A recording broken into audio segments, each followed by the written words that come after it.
All right, welcome back. So in our last module, we pretty much settled it. For AI training, bare metal is king.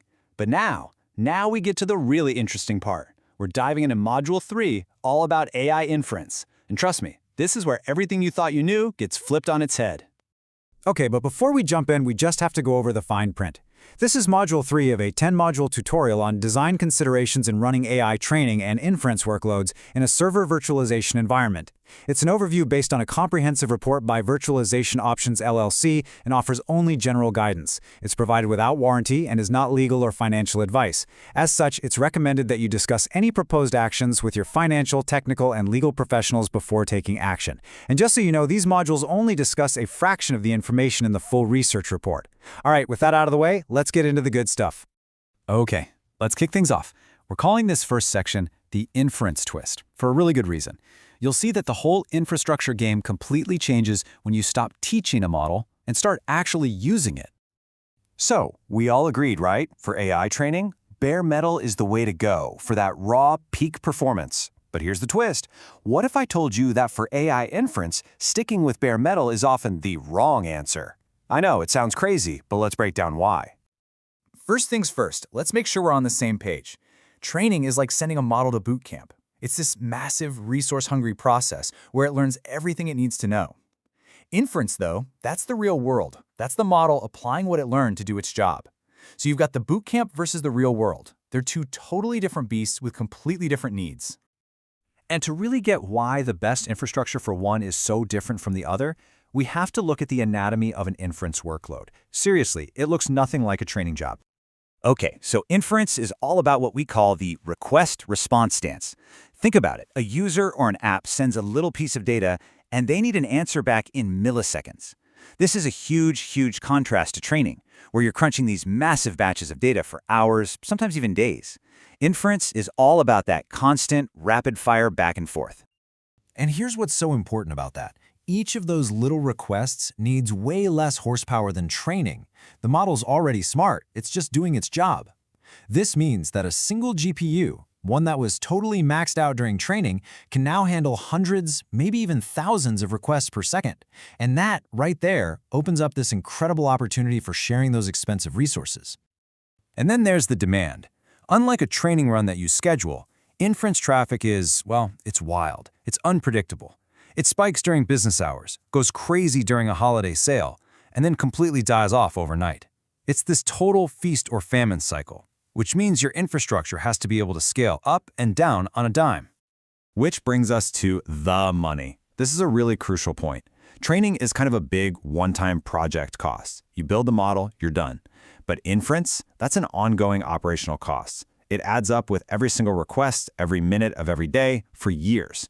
So optimizing that per request cost becomes absolutely vital for your business to succeed long-term. So let's recap. We've got these unique challenges, right? We need to share resources, we need to scale dynamically, and we have to be super cost efficient. Well, this is the exact moment where virtualization, which we said was a pretty poor fit for training, suddenly looks like a superhero. Virtualization basically brings three superpowers to the inference party. First up, multi-tenancy. That's just a fancy way of saying you can let multiple apps or models share the same GPU, which sends your hardware utilization through the roof.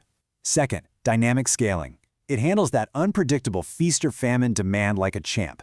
And third, it's the perfect playground for container tools like Kubernetes to just automate the whole shebang. Look, this isn't just a cool idea on a slide. Let's look at how some major companies are using this exact strategy out in the real world right now.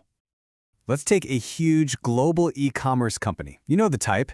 Their product recommendation engine, the thing that suggests what you should buy next, serves millions and millions of users. And guess what? It runs entirely on virtualized GPU infrastructure.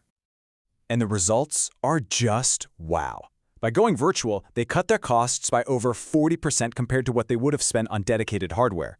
But get this, at the same time, they can scale up their capacity by 300% to handle crazy peak seasons like Black Friday. That's a massive win-win. But hey, it's not always a simple choice of one or the other.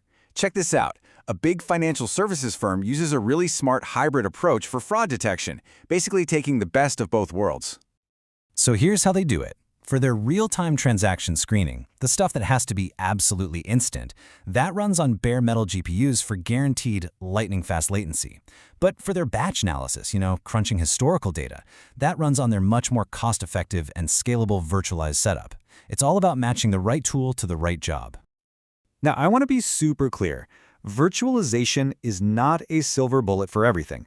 Take an autonomous vehicle developer. For them, even the slightest, tiniest bit of extra delay introduced by virtualization was a complete non-starter for their real-time vehicle controls. And that brings us to the most important factor in this entire decision. And that is the latency trade-off. Seriously, this is the heart of the matter. You have to understand this to make the right call. The main concern, the primary reason you'd even hesitate, is that virtualization adds a little bit of latency. The hypervisor layer that does all the magic adds a tiny bit of overhead. We're talking somewhere in the neighborhood of 10 to 50 milliseconds to the request-response cycle. Now, for a lot of apps, you would never even notice that. But for others, it's a total deal breaker. So let's make this really practical. If your latency target is super tight, say under 20 or 30 milliseconds, like for that real-time fraud detection or a snappy chatbot, that extra overhead from virtualization just eats up your entire budget. It's a no-go. You need bare metal. But what if you're doing product recommendations and your target is more like 150 milliseconds? Well, that overhead is totally fine. And in that case, virtualization is the clear winner for cost savings. So, when you're making this call, here's a simple little framework to use. Step 1, is this a training workload or an inference workload? Easy. Step 2, what is your actual real-world latency requirement? Don't guess, know the number. 3, is your demand steady or is it all over the map? And finally, step 4, what's driving the decision? Is it raw performance at any cost, or is it cost efficiency? Which really brings us all the way back to this one final question. Is it worth sacrificing just a few milliseconds of latency to get a 40% cost saving? As we've seen for a massive number of AI inference workloads out there today, the answer is a resounding yes. The trick is just knowing your requirements and choosing the right tool for your specific job.